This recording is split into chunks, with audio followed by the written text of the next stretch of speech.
Siena মনে মনে ভাবল, আমি তোমাকে যত দ্রুত সম্ভব প্রমোট করব, আর তুমি অবশ্যই আমার ক্লাসের ছাত্র হবে। সৌরিন চমকে উঠল। সামনে তাকিয়ে তার চোখ বড় হয়ে গেল।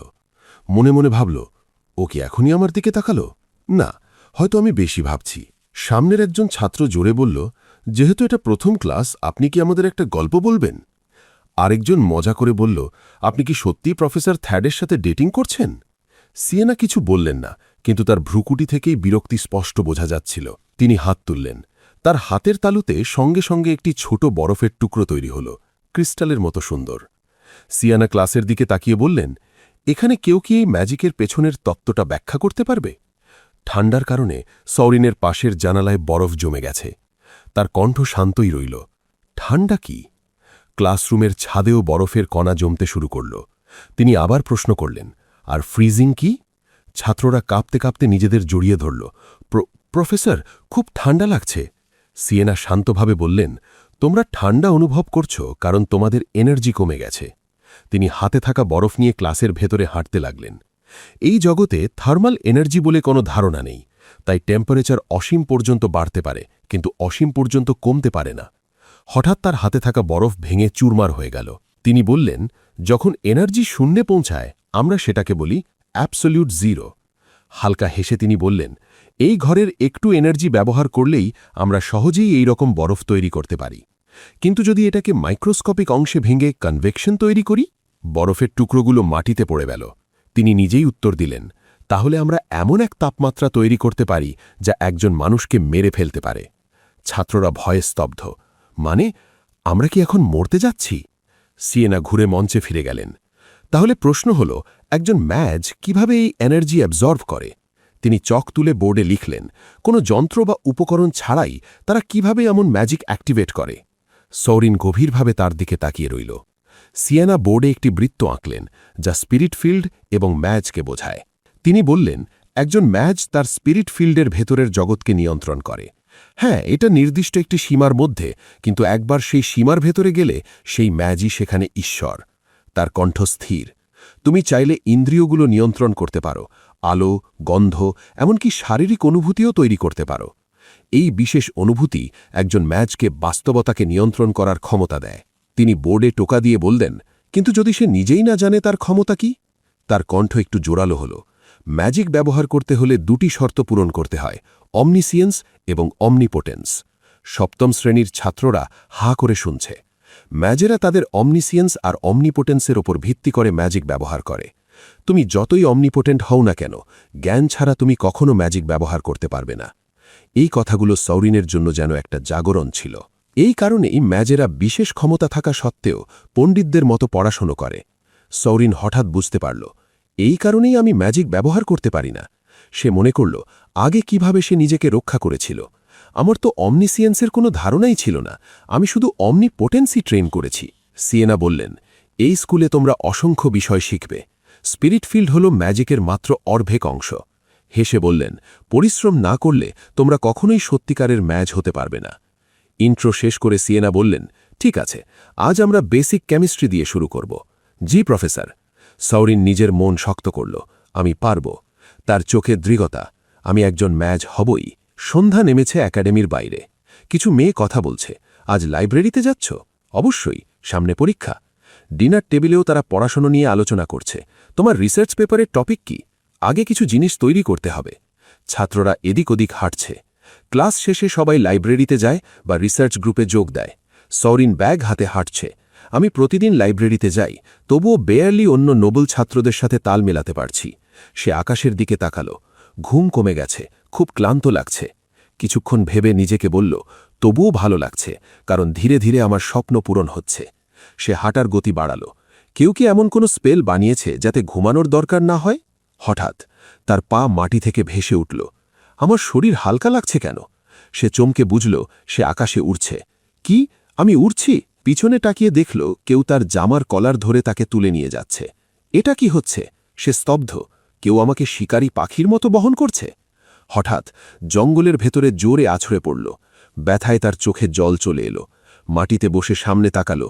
তার চোখে ভয়, লাল চুলের ঝলক। অ্যামি। সৌরিন ঘামতে লাগল। আমি জানতাম ওর মুখোমুখি হব, কিন্তু এত হঠাৎ। সে দ্বিধায়, ও কি সত্যি সেই 5 বছর আগের মেয়ে? ঠিক তখন অ্যামি বলল, ওই মুখভঙ্গি, মানে তুমি আমাকে মনে রেখেছ তাই না? সরিন বলল, কি? অ্যামির আঙুলের ডগায় ছোট আগুন জ্বলে উঠল। তার সামনে তীব্রভাবে জ্বলছে। অ্যামি ভয়ঙ্কর হাসি দিল। ঠিকই আছে, সবকিছু লেখানেই শেষ করে দিই।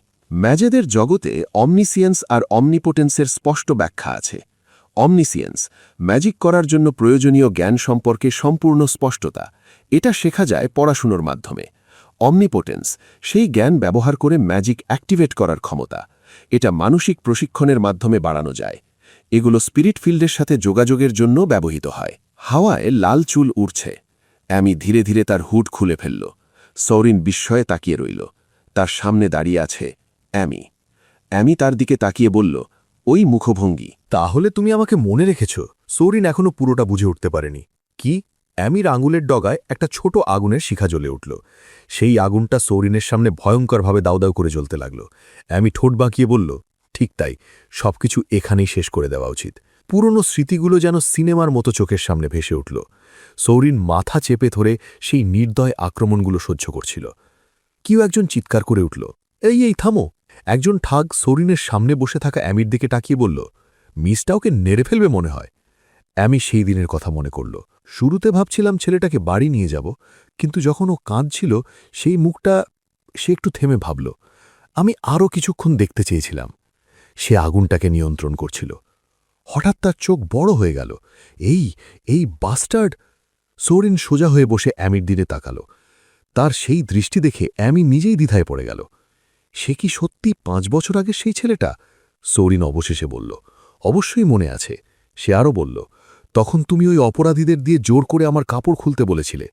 এই কথা শুনে অ্যামিরও সেই দিনের ঘটনা মনে পড়ে গেল। তখন সে মুখ ঢেকে হেসেছিল। সৌরিন কিছু বলতে যাচ্ছিল, তাহলে আমরা সেটা আবার। অ্যামি চিৎকার করে থামিয়ে দিল, থামো! তুমি স্পষ্টই সব মনে রেখেছ। সে দ্রুত বলতে শুরু করল, ওটা সেরকম কিছু নয়, ঠিক আছে? আসলে এটা একটা মিসআন্ডারস্ট্যান্ডিং ছিল। তোমার মনে ভুল আছে। সৌরিন কিছু বলতে যাচ্ছিল, কিন্তু আবারও থামিয়ে দিল। তুমি দেখবে, আমি ওই ধরনের মেয়ে না। সে লজ্জা পেয়ে তোতলাতে লাগল। সৌরিন তার কথা কিছুই ঠিকমতো ধরতে পারছিল না। অ্যামি জোরে বলল, ওই ঠাগরাই নিজেরাই তোমার কাপড় খুলতে চেয়েছিল। আমি কখনো এমন কোনো আদেশ দিইনি। তারপর আবার বলল, না দাঁড়াও, মনে হয় তুমি নিজেই বলেছিলে দেখতে চাও, নাকি এরকম কিছু। না না, ওটাও না। শেষে সে দৃঢ়ভাবে বলল, যাই হোক, শুরু থেকেই আমি পুরুষদের প্রতি কোনো আগ্রহ রাখি না। সৌরিন নিচু গলায় বলল, মানে তুমি আমাকে কোণঠাসা করে শুধু এটুকু বলার জন্যই এনেছ? অ্যামি থেমে গেল। তার ভেতরের কণ্ঠ চিৎকার করছিল, আমি আসলে কি করছি? কেন আমি এখানে দাঁড়িয়ে এক্সপ্লেনেশন দিচ্ছি? এদিকে সৌরিনও কিছু বুঝে গেল। ও কি ভয় পাচ্ছে আমি তার অতীতের কথা স্কুলে ছড়িয়ে দেব? সে মনে মনে বলল, এটা আমাদের দুজনের জন্যই অকওয়ার্ড, কি ঝামেলা। সৌরিন উঠে দাঁড়াল। তোমার শুধু একটা কাজ, সরি বলা। এটা কি করতে পারো না? অ্যামি একটু পিছিয়ে গেল। কি? সৌরিন ক্লান্ত গলায় বলল, আমি বুঝি এটা এমন একটা স্মৃতি যা তুমি ভুলে যেতে চাও। ইন্টারমিডিয়েট ক্লাসের টপ স্টুডেন্ট, সবাই তোমাকে পছন্দ করে, কিন্তু যা হয়েছে সেটা তো বদলানো যাবে না।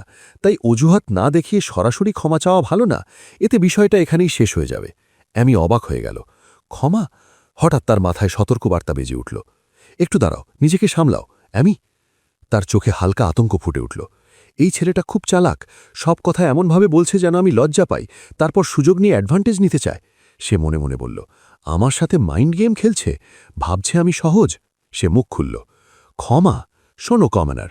সে সৌরিনকে জিজ্ঞেস করল, আমি যদি তোমার কাছে ক্ষমা চাই তাহলে আমি কি পাব? সৌরিন অবিশ্বাসে তাকালো, তুমি কি বললে? অ্যামি চিন্তাভাবনা করে বলল, ধরো আমি ক্ষমা চাইলাম, তারপর তুমি পেছন থেকে আমাকে আঘাত করবে না, এটার কোনো গ্যারেন্টি আছে? আমাদের মধ্যে তো কোনো ট্রাস্ট নেই, তাই না? সে মাথা নেড়ে বলল, আমি যদি শুধু ক্ষমা চাই তাহলে তো আমি স্বীকার করছি আমি ভুল করেছি। শেষ পর্যন্ত ক্ষতিটা তো আমারই হবে, তাই না? সৌরিন বলল, ক্ষমা চাওয়ার জন্য কি কিছু পাওয়ার দরকার আছে? এটা তো মিনিমাম কার্টেসি। যাকে তুমি আঘাত করেছ তার প্রতি, এটা কোনো লাভের জন্য করা হয় না। অ্যামি হেসে উঠল, মনে হচ্ছে তুমি এই দুনিয়া কিভাবে কাজ করে সেটা একদমই বোঝো না। সে মনে মনে ভাবল, মোরাল কথাবার্তা দিয়ে আবার আক্রমণ। বুঝলাম।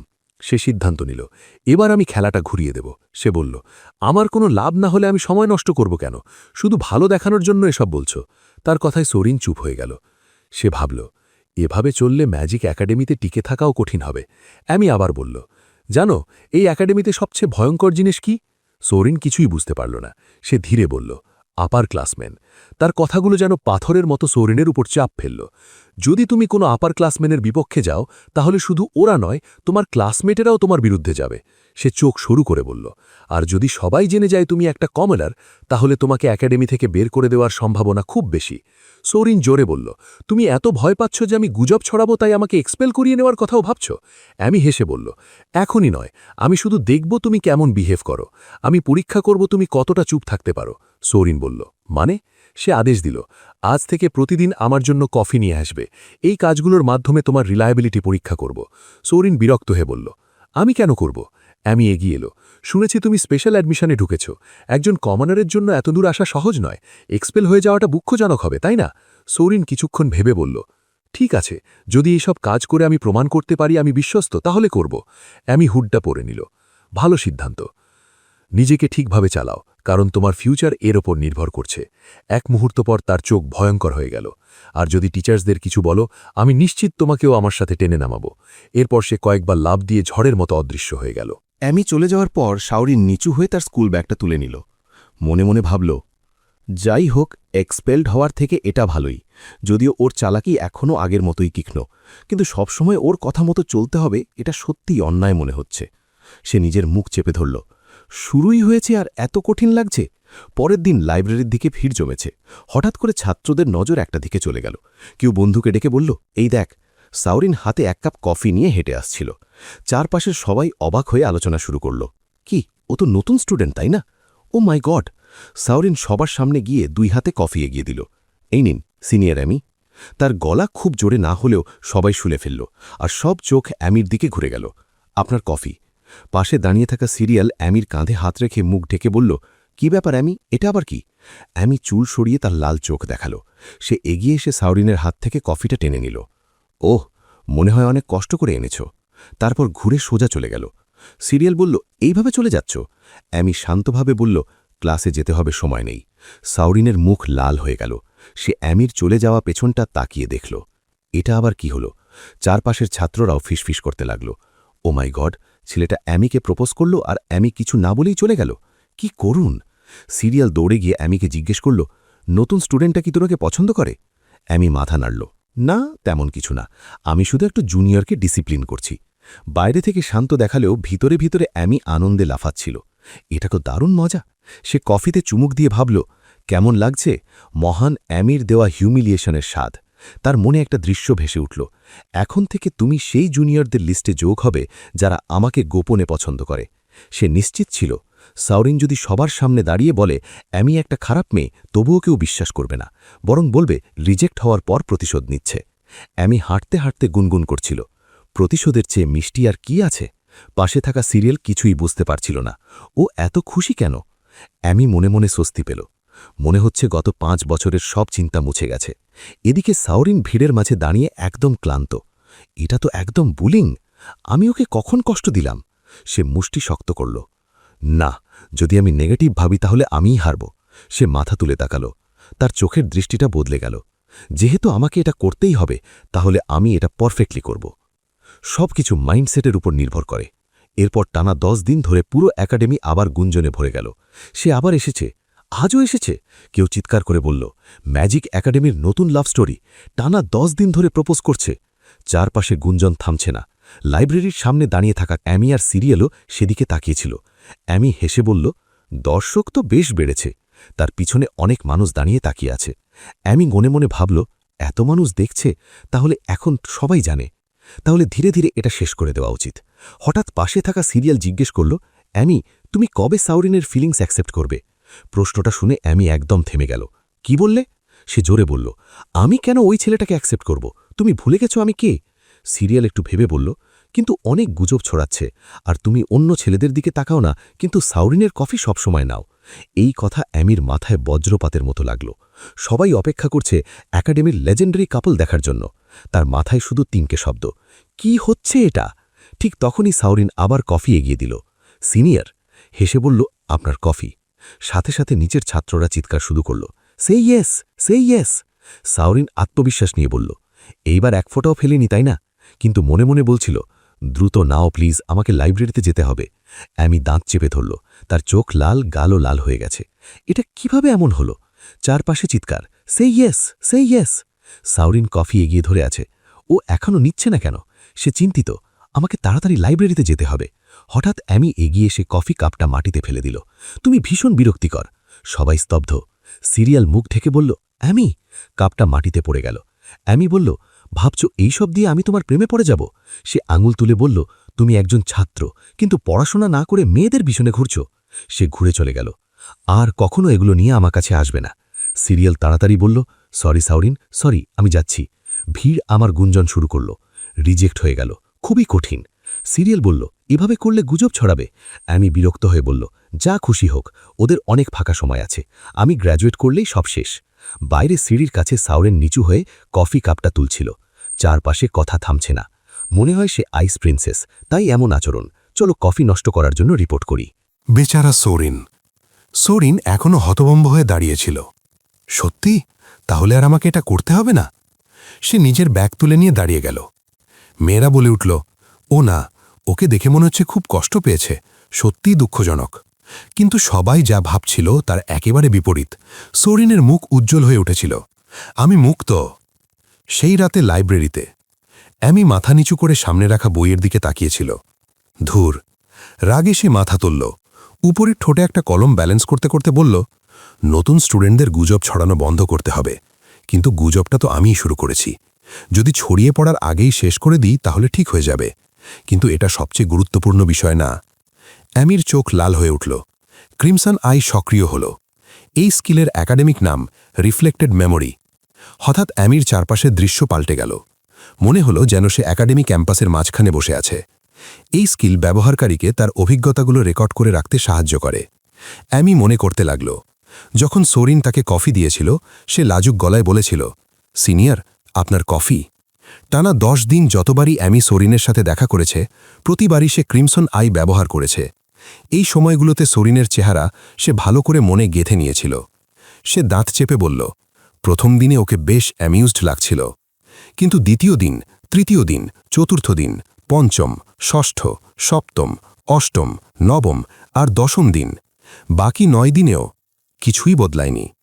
অ্যামি চিন্তায় পড়ে গেল। ওর দৃষ্টিতে একটুও পরিবর্তন হয়নি, এমনকি চোখের মনিও নড়েনি। সে আরও কাছে গিয়ে নিজের মেমোরির ছবিটা পরীক্ষা করল। এর মানে কি? যতই কেউ নিজের ইমোশন লুকানোর চেষ্টা করুক, চোখের ভেতরের আসল অনুভূতি লুকানো যায় না, কারণ অটোনোমাস নার্ভাস সিস্টেম নিয়ন্ত্রণ করা যায় না। যদি সে নিজের গেজ কন্ট্রোল করতে পারে। হঠাৎ অ্যামির চোখ জ্বলে উঠল। তাহলে সে নিজের ইমোশনও রোবটের মতো কন্ট্রোল করতে পারে। সে চোখ বন্ধ করল, বইটা বন্ধ করে একটা সিদ্ধান্তে পৌঁছল। সে পুরোপুরি সত্য বলছিল। সিরিয়াল সেটা লক্ষ্য করে ধীরে জিজ্ঞেস করল, ও অ্যামি, তুমি শেষ? অ্যামি উঠে দাঁড়িয়ে বইগুলো গুছাতে লাগল। আজ একটু ক্লান্ত লাগছে। সিরিয়ালও উঠতে যাচ্ছিল। তাহলে একসাথে ফিরি? অ্যামি মাথা নেড়ে বলল, না, তোমার দরকার নেই, আমি একাই যাব। সিরিয়াল চিন্তিত হয়ে বলল, তুমি কি সোরিনের কফি না নেওয়ার জন্য গিল্টি ফিল করছো? অ্যামি কিছুক্ষণ চুপ করে রইল। আমি তো বলেছি ব্যাপারটা সেটা না। সিরিয়াল আবার বলল, যদি কিছু কনফেস করতে চাও আমাকে বলবে, ঠিক আছে? অ্যামি মাথা নেড়ে বলল, হ্যাঁ, ধন্যবাদ। অ্যামি বাইরে বেরিয়ে এলো। নিজেকে পুরোপুরি ক্লান্ত লাগছিল। সে দীর্ঘশ্বাস ফেলল। আহ, আমি এত ক্লান্ত, কিছুই প্ল্যান অনুযায়ী হচ্ছে না। মাথা পুরো মেস হয়ে গেছে। সে দরজা ঠেলে খুলল। একটু বিশ্রাম নিতে হবে। হঠাৎ কেউ তাকে ডাকল, আজ এত তাড়াতাড়ি বেরোচ্ছ অ্যামি? সে মনে মনে বলল, জেক অড্রেয়াস। জেক চোখ টিপে বলল, ভাবছিলাম তোমার জন্য মধ্যরাত পর্যন্ত অপেক্ষা করতে হবে। অ্যামি বিরক্ত হয়ে বলল, আমার জন্য অপেক্ষা করবে কেন? এতটাই ফাঁকা? জেক কাছে এগিয়ে এসে বলল, এত হার্শ হইও না। আমি গুজব শুনেছি, সোরিন নামে এক দুর্বল ছেলে নাকি তোমার পেছনে ঘুরছে। অ্যামির বিরক্তি মিলিয়ে গেল। কি? তুমি এখানে আমাকে নিয়ে হাসতে এসেছ? ও গড, মাথা ধরছে। জেক বলল, না না, তা না, এটা নাও। সে অ্যামিকে কফি দিল। এটা প্রিমিয়াম ওয়েস্টার্ন কফি, স্কুলে পাওয়া যায় না। অ্যামেজিং অ্যামির এমনই ট্রিটমেন্ট প্রাপ্য। অ্যামি ঘৃণার সাথে বলল, তুমি আসলে কি করছো? জেক হেসে বলল, যেমন দেখছ, তোমার মন জেতার চেষ্টা করছি। ওই দুর্বল ছেলেটার মতো না, আমি, যে রয়্যাল ট্রেজারির মিনিস্টার হবার উত্তরাধিকারী, আমি তোমার যোগ্য। অ্যামির মুখে ঘৃণা স্পষ্ট। সে ঠান্ডা গলায় বলল, এই ধরনের জঘন্য খেলায় আমার কোনো ইন্টারেস্ট নেই। জেক বলল, জঘন্য? অ্যামি বলল, আর আমি মনে করি না আমাদের সম্পর্ক এতটা ক্লোজ যে তুমি এসব করতে পারো। সে সরাসরি বলে দিল, তোমার ছোট্ট ক্লাব আমাকে নিচে নামানোর চেষ্টা করে, আমি সেটা জানি না ভাবছ? জেক তাড়াতাড়ি বলল, দাঁড়াও, এটা ভুল বোঝাবুঝি, তুমি যা বলছো একটু বেশি হয়ে যাচ্ছে না? সে গরম কফি নিয়ে এগিয়ে এলো। আমাকে অপমান করা মানে আমার পরিবারকে অপমান করা, আর আমি সেটা মাফ করব না। সে চোখ ছোট করে হেসে বলল, প্রখ্যাত কাই ফ্যামিলির সদস্য হিসেবে তুমি এটা জানার কথা, তাই না? অ্যামি ঠান্ডা গলায় বলল, করুন। জেক থমকে গেল, কি? অ্যামি সরাসরি তার মুখে বলল, স্কুলে একটু নাম আছে বলেই ভাবছ যারা তোমাদের ফ্যামিলিকে সাপোর্ট করে না তাদের সাথে তুমি বড়লোকি আচরণ করতে পারো? সে হেসে বলল, একটা অদ্ভুত ক্লাব বানিয়ে লুকিয়ে অন্যদের অপমান করে তুমি কি জানো অনার কি? জেক দাঁত চেপে বিকৃত হাসি দিল, মনে হচ্ছে জনপ্রিয় হয়ে একটু বেশি অহংকারী হয়ে গেছ। সে চিৎকার করে বলল, ভাবছ কেউ তোমাদের কাই ফ্যামিলির বিরুদ্ধে দাঁড়াতে পারবে না? তোমাদের পরিবার কিছু ক্ষেত্রে শীর্ষে থাকতে পারে, কিন্তু ক্ষমতায় না। সে একের পর এক এগিয়ে আসতে লাগল।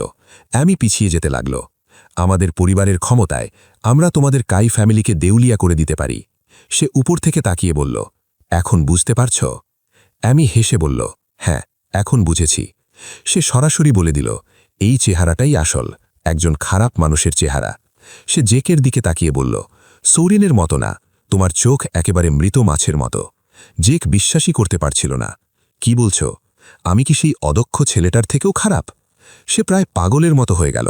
আচ্ছা, ঠিক আছে, আমি পুরোপুরি তোমাকে হারানোর আগে আর হস্তক্ষেপ করা উচিত নয়। তার পরের কথাগুলো অ্যামিকে রাগিয়ে দিল। আমি নিশ্চয়তা দিচ্ছি, একদিনের মধ্যে ওই ছেলে আর কখনো ম্যাজিক ব্যবহার করতে পারবে না। সে বলল, আমি তোমাকে প্রমাণ করে দেখাবো আমি কতটা মহান। কিন্তু কথা শেষ হওয়ার আগেই অ্যামি তার হাতের কফির কাপটা ছিটকে ফেলে দিল। কাপটা মাটিতে পড়ে ভেঙে গেল। জেক দাঁত চেপে তার দিকে তাকাল। তুমি অতিরিক্ত অহংকারী।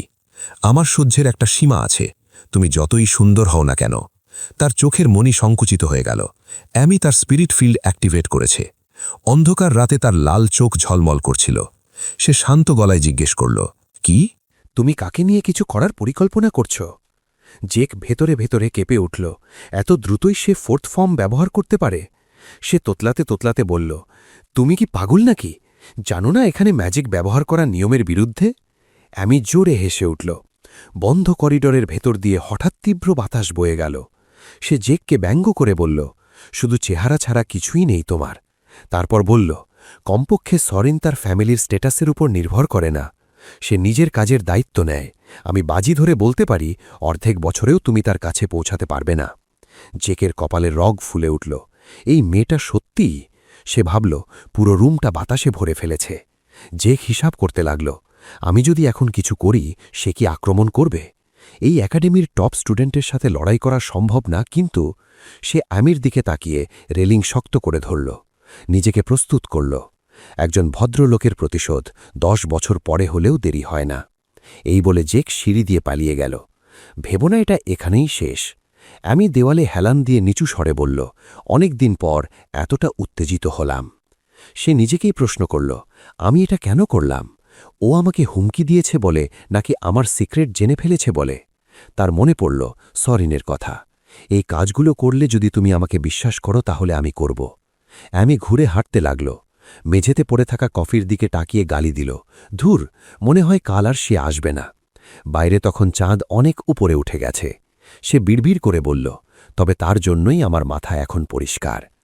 কয়েকদিন পর একাডেমিতে সিরিয়াল চোখে জল নিয়ে দাঁড়িয়েছিল। অ্যামির তৈরি করা ঝামেলার ঢেউ ছড়িয়ে পড়েছে। একটা চিঠি ছিল, আমি সরিনকে ধরে 14 নম্বর ট্রেনিং সেন্টারে নিয়ে গেছি। তাকে শিক্ষা দেওয়ার আগে বিকেল 6টার মধ্যে সেখানে এসো। যদি শিক্ষকদের বলার সাহস করো তাহলে সারা জীবন আফসোস করবে। সরিন চিঠিটা পড়ে সিরিয়ালের দিকে তাকিয়ে বলল, তাহলে সিনিয়র অ্যামি আমাকে বাঁচাতে সেখানে গেছে? চিঠির নিচে সাইন ছিল, ডার্ক মেজেস। এই ঘটনাটা পুরো একাডেমিতে ঝড় তুলল। উঁচু টাওয়ারের ঘণ্টা বেজে উঠল। স্টুডেন্টরা ক্লাসের জন্য জড়ো হতে লাগল। সরিন হাঁটতে হাঁটতে বই পড়ছিল। চারপাশের সবাই তাকে চিনে ফিসফিস করতে লাগল, ওই দেখ, ওই ছেলেটা সিনিয়র অ্যামিকে প্রপোজ করছে। মজার, কিন্তু একটু ক্রিঞ্জো। সরিন দীর্ঘশ্বাস ফেলল, ধুর। কয়েকদিন আগে অ্যামি তার কফি ফেলে দিয়ে ঠান্ডা গলায় বলেছিল, না। সরিন মনে মনে বলল, এখন আমি মাথা তুলে দাঁড়াবো কিভাবে? সে বই দিয়ে মুখ ঢেকে কাশির ভান করল। এই অবস্থায় আত্মবিশ্বাসী একটা হাসিই যথেষ্ট। কিছুদিন পর ওরা আমাকে আর নিয়ে মজা করবে না। হঠাৎ সামনে একটা পরিচিত মুখ। ওটা তো সিনিয়র সিরিয়াল। সোরিন এগিয়ে গেল। Senior serial? কিন্তু কথা শেষ করার আগেই সিরিয়াল চিৎকার করে উঠল, সোরিন! সে দৌড়ে এসে তার কলার ধরে ছাকাতে লাগল। তুমি এখানে কেন? আমি কোথায়? সোরিন হতভম্ব। হঠাৎ এসব কেন জিজ্ঞেস করছ? সিরিয়াল একটা কাগজ তার সামনে ধরল। এটা দেখো, তোমার তো বিপদ হওয়ার কথা। সোরিনের চোখ বড় হয়ে গেল। কি? চিঠিতে লেখা, সোরিন এখন আমার হাতে। তাকে বাঁচাতে চাইলে বিকেল 6টার আগে 14 নম্বর ট্রেনিং হলে এসো। শিক্ষকদের জানালে এর ফল ভোগ করতে হবে। সাইন, ব্রাইট ম্যাজিশিয়ান। সোরিন অবিশ্বাসে তাকিয়ে বলল, আমাকে ধরে নিয়ে গেছে? তারপর সিরিয়ালকে জিজ্ঞেস করল, এই লোকটাকে? ডার্ক মেজ? 30 মিনিট আগে। অ্যামি আর সিরিয়াল হাঁটছিল, হঠাৎ একজন এসে রাস্তা আটকাল। কেমন আছেন সিনিয়ররা? সিরিয়াল ভ্রু কুচকে বলল, আবার এই লোকটা? অ্যামি ঠান্ডা গলায় বলল, তোমাকে তো বলেছিলাম চলে যেতে, এখনও সাহস হচ্ছে? সোনালি চুলের ছেলেটা হেসে বলল, এত অহংকারী না হলে ভালো হতো। সে একটা কাগজ নেড়ে বলল, বস তোমাকে ডাকছে। সিরিয়াল অ্যামিকে টানল, ওকে ইগনোর করো। অ্যামি বলল, এই কারণেই ও সারা জীবন 5th গ্রেডেই থাকবে।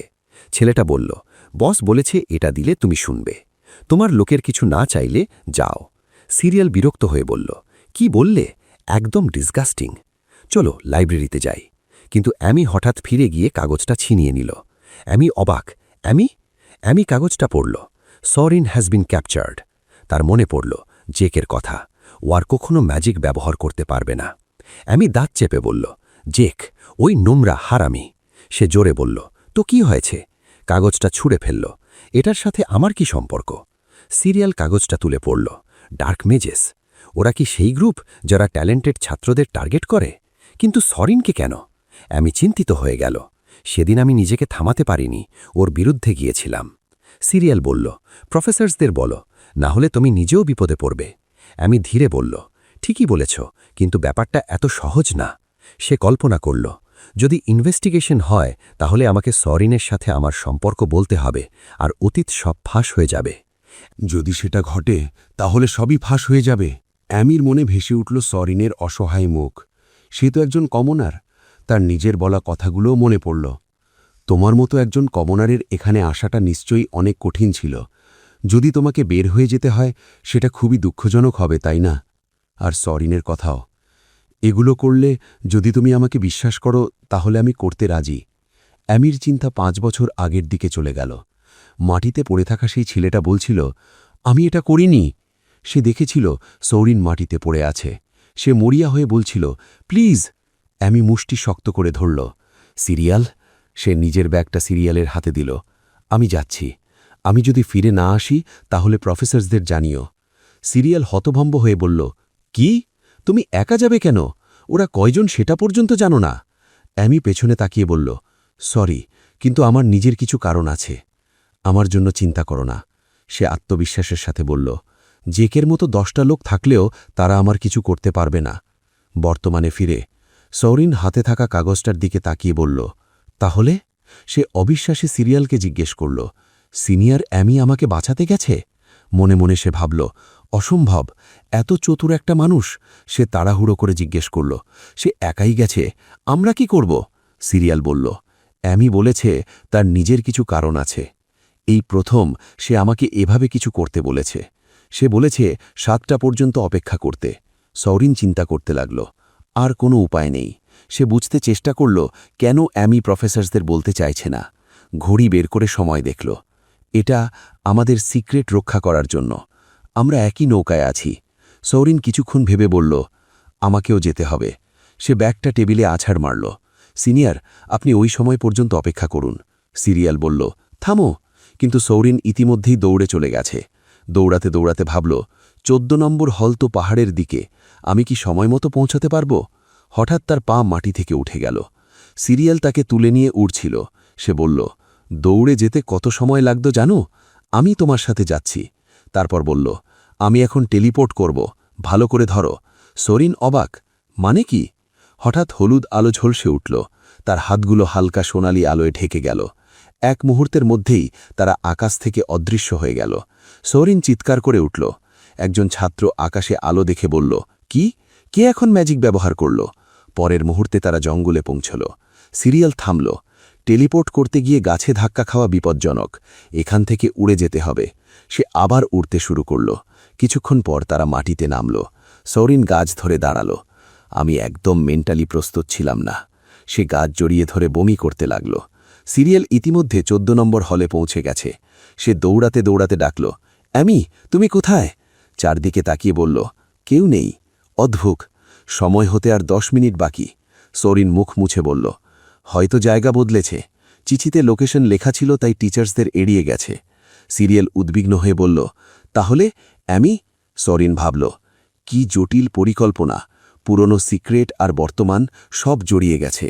আমি কমনার কিনা সেটা এখন গুরুত্বপূর্ণ নয়, আমরা দুজনেই বিপদে। সে বলল, সিনিয়র, আপনি ফিরে গিয়ে প্রফেসরদের জানান, আপনি গেলে দ্রুত হবে। সিরিয়াল বলল, কিন্তু অ্যামি তো 7টা পর্যন্ত অপেক্ষা করতে বলেছে। সরিন মাথা নেড়ে বলল, ঠিক আছে, সব কিছুই আমার জন্য হচ্ছে। আমি ওকে সাহায্য করব, আপনি তাড়াতাড়ি যান। সিরিয়াল মাথা চেপে ধরল। তার ওই গুরুত্বপূর্ণ কারণটা তুমি? তোমাদের সম্পর্ক কি? তোমরা সত্যিই কি সিক্রেটলি ডেটিং করছো? সরিন জোরে বলল, এখন এসব বলার সময় না, যত দেরি হবে তত বিপদ বাড়বে। সিরিয়াল শান্ত হয়ে বলল, ঠিক আছে, এখানে অপেক্ষা করো। সে দৌড়ে চলে গেল। সরিন গভীর শ্বাস ফেলল। এই পাহাড়ি জায়গা আমার পরিচিত। সে ফরেস্টের মাঝে দাঁড়িয়ে স্পিরিট ফিল্ড অ্যাক্টিভেট করল। চোখ বন্ধ করে মনোযোগ দিল। আমি অবশ্যই কোনো ট্রেস খুঁজে পাব। তার স্পিরিট ফিল্ড পুরো বন জুড়ে ছড়িয়ে গেল।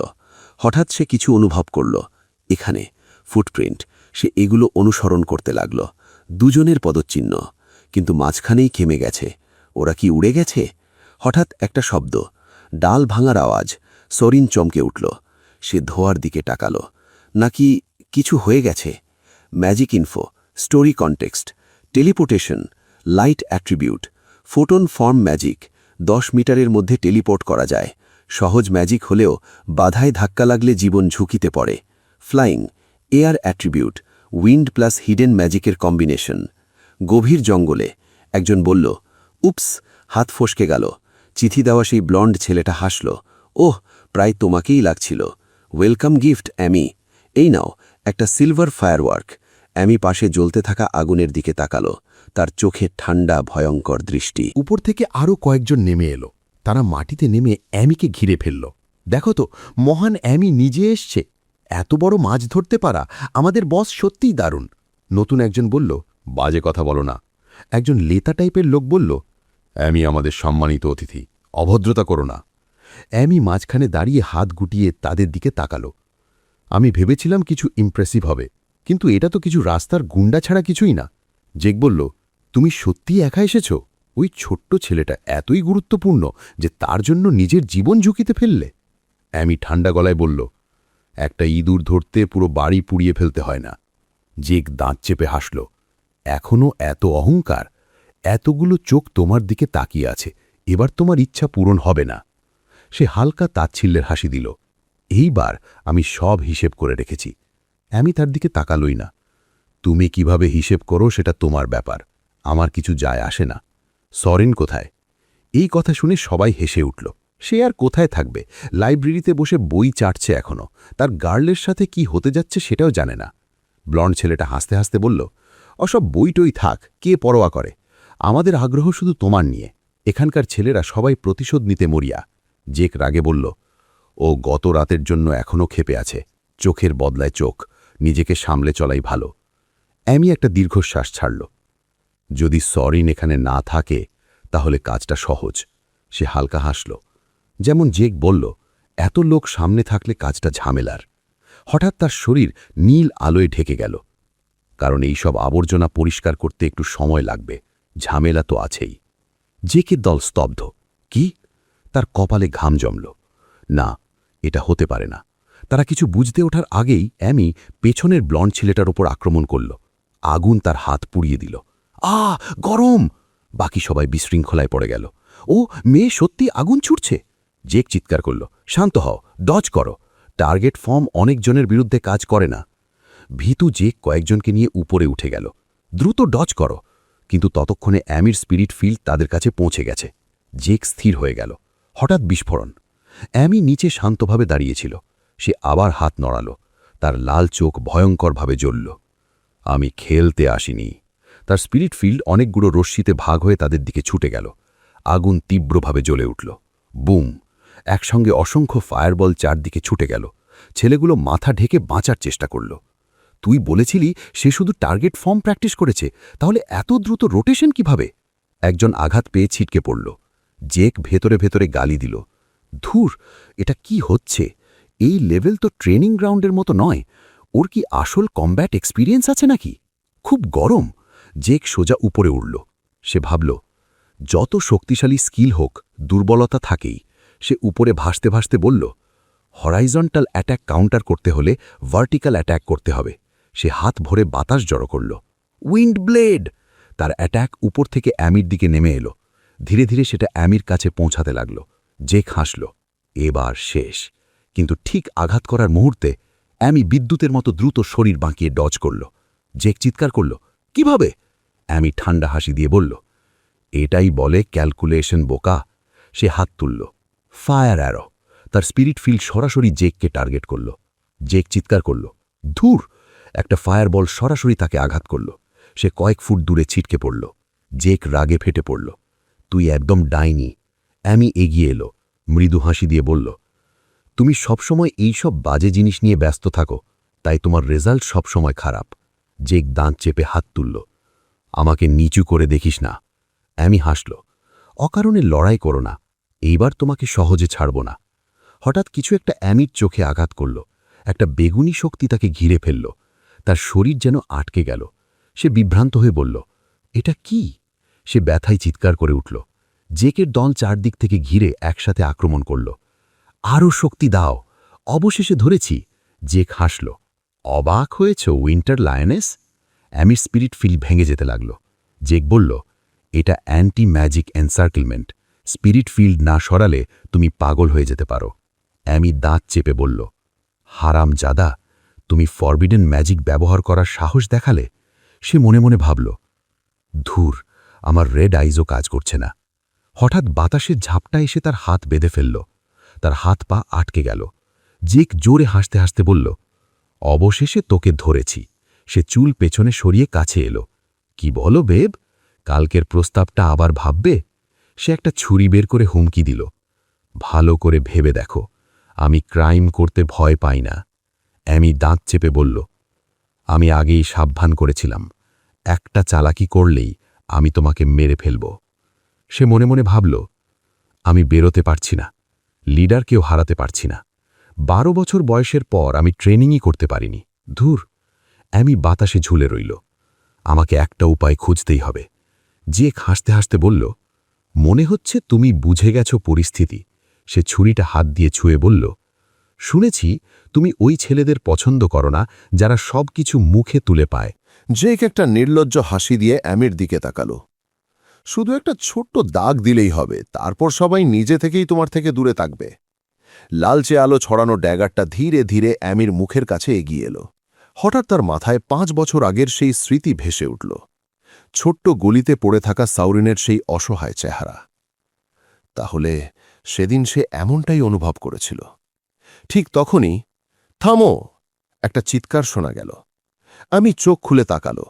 দেখল হাতে কাঠের স্টাফ নিয়ে সাউরিন দাঁড়িয়ে আছে। সে গালাগালি দিয়ে চিৎকার করল, তোরা সব নোংরা লোক! এখানে ম্যাজিকের ব্যাখ্যা চলছিল। ফায়ার অ্যারো অ্যাট্যাক, হিট রে সিরিজ এগুলো নো চান্ট মাস অ্যাট্যাক টাইপ ম্যাজিক। এতে এনার্জি বেশি থাকে কিন্তু ভর কম হওয়ায় আগুন দ্রুত ছড়ায় না। আর চান্ট যোগ করলে এর ফিজিক্যাল পাওয়ার বেড়ে যায়। উইন্ড ব্লেডও একইভাবে নো চান্ট মাস অ্যাট্যাক, তবে চান্ট দিলে একসাথে অনেকগুলো এয়ার ব্লেড ছোড়া যায়। জেকের দল হতবাক হয়ে গেল। এই লোকটা! আমি আরও অবাক। তুমি? হাঁপাতে হাঁপাতে সাউরেন স্টাফ ধরে তাদের দিকে তাকিয়ে আছে। জেক ঠোঁট বাঁকিয়ে বলল, এটা কি, একা চলে এসেছ? সে ড্যাগার নেড়ে বলল, দেখো তো, প্রিন্স নিজেই চলে এসেছে। তার সাথীরা লোকেরা হাসতে লাগল। প্রিন্স এখন কি করবে? অ্যামি চিৎকার করল, তুই পাগল নাকি? একা কেন এসেছিস? সাউরেন ভেতরে ভেতরে হিসাব করছিল। এরা সংখ্যায় বেশি হলেও ইন্টারমিডিয়েট লেভেলের টপ স্টুডেন্টকে এভাবে দমন করা কিভাবে সম্ভব? যাই হোক, সিনিয়র সিরিয়াল নিশ্চয়ই এখন শিক্ষকদের খবর দিয়েছে। আমাকে শুধু কিছু সময় টানতে হবে। তার শরীর থেকে স্পিরিট ফিল্ড বেরিয়ে এলো। আমি রায়ানকে তলোয়ার দিয়ে হারিয়েছি, আমি পারব। সে আদেশ দিল, সিনিয়র অ্যামিকে এক্ষুনি ছেড়ে দাও। সে দৌড়ে সামনে এগোতে লাগল। জেক হেসে বলল, পাগল নাকি, তাকে ছেড়ে দিয়ে তোদের দুজনকে একসাথে আক্রমণ করতে দেব? ব্লন্ড লোকটা বলল, ও সত্যি আমাদের দিকে দৌড়ে আসছে। জেক হেসে বলল, সবাই ছড়িয়ে পড়ো। তারা দাঁড়িয়ে দেখছিল। ঠিক তখনই সাউরিন কিছু একটা বুঝতে পারল। কিছু একটা ঠিক নেই। হঠাৎ তার স্পিরিট ফিল্ড ভেঙে গেল, যেমনটা অ্যামির হয়েছিল। সে চমকে উঠল, স্টাফ হাত থেকে পড়ে গেল। মাথা চেপে ধরে চিৎকার করতে করতে মাটিতে লুটিয়ে পড়ল। জেকের দল হেসে উঠল। প্রিন্স তো একদম আশামতোই। এই জিনিস নিয়ে একজন মেজের সাথে লুটিয়ে এসেছিস? অ্যামি চিৎকার করল, তোর স্পিরিট ফিল্ড এক্ষুনি বন্ধ কর, এটা অ্যান্টি ম্যাজিক। সাউরিন হাঁটু গেড়ে বসে কষ্ট পাচ্ছে। অ্যান্টি ম্যাজিক, এটা... অ্যামি আবার চিৎকার করল, এভাবে থাকলে সারা জীবনের জন্য ম্যাজিক ব্যবহার করতে পারবি না। বন্ধ কর, পাগল হয়ে যাবি। সাউরিনের মাথা ঘুরছিল। আমার অনুভূতিগুলো ভেঙে যাচ্ছে, চেতনা যেন ছিন্ন ভিন্ন হয়ে যাচ্ছে। হঠাৎ তার মনে পড়ল প্রফেসর অ্যাথেলার কথা। একজন মেজকে কেওটিক ব্যাটলফিল্ডে বাঁচতে হলে কনসেন্ট্রেশন ধরে রাখতে হবে। ডিফেন্সিভ ফর্ম স্পিরিট ফিল্ডকে কোল্যাপস হওয়া থেকে রক্ষা করে, এমনকি ফিজিক্যাল শক বা মেন্টাল অ্যাটাকের বিরুদ্ধেও কার্যকর। অ্যান্টি ম্যাজিক আর স্পিরিট পাওয়ার সবই শুধু তরঙ্গ বা ওয়েভ। সাউরেন দাঁতে দাঁত চেপে সহ্য করছিল। যদি আমি আমার স্পিরিট ফিল্ডের ডেন্সিটি এত বাড়াই যাতে এটা ভেদ করা না যায়? সে নিজের হাতের দিকে তাকাল, মনোযোগ কেন্দ্রীভূত করল, আবার স্পিরিট ফিল্ড তৈরি করল। ব্লন্ড লোকটা চমকে গেল। কি, ও সহ্য করার চেষ্টা করছে? জেক হেসে বলল, টপ স্টুডেন্টের মতো আচরণ করতে চাস? তুই তো শুধু নতুন ছাত্র। সাউরিন চিৎকার করল, ইনক্রিজ পারফরম্যান্স। আমি আতঙ্কিত, থাম, এতজনের বিরুদ্ধে তুই পারবি না। কিন্তু সবাই স্তম্ভিত। কি, আবার স্পিরিট ফিল্ড তৈরি হচ্ছে? স্পিরিট ফিল্ড আরও শক্ত আর ঘন হয়ে উঠল। সাউরিন ধীরে ধীরে দাঁড়িয়ে গেল। আরও ঘন করতে হবে। হঠাৎ জেকের দলের ওপর প্রতিক্রিয়া শুরু হল। কি হচ্ছে এটা? আমাদের দিকেই ফিরে আসছে। জেক চিৎকার করল, ভয় পেও না, তোমাদের আবেগী ওয়েভ নষ্ট করছে। নিজেদের অ্যান্টি ম্যাজিকেই আঘাত পেতে চাও নাকি? ওদিকে সাউরিন ধীরে ধীরে সামনে এগোচ্ছে। প্রতিটা পা ফেলার সাথে সাথে তার স্পিরিট ফিল্ড আরও শক্ত হচ্ছে। আর কাছে এসিস না। কিন্তু অ্যান্টি ম্যাজিক উল্টে তাদের ওপরই আঘাত করল। সবাই মাথা চেপে ধরল, চিৎকার করতে লাগল, বাঁচাও। অ্যামি স্তব্ধ হয়ে দাঁড়িয়ে। এটা কি হচ্ছে? হঠাৎ তার হাতের বাঁধন খুলে গেল। এখন আমি আবার স্পিরিট ফিল্ড ব্যবহার করতে পারি। সে মাটিতে নামল। সাউরিনের স্পিরিট ফিল্ডের দিকে তাকিয়ে অবাক। অসম্ভব, এত ঠান্ডা আর শক্ত স্পিরিট ফিল্ড সত্যিই থাকতে পারে?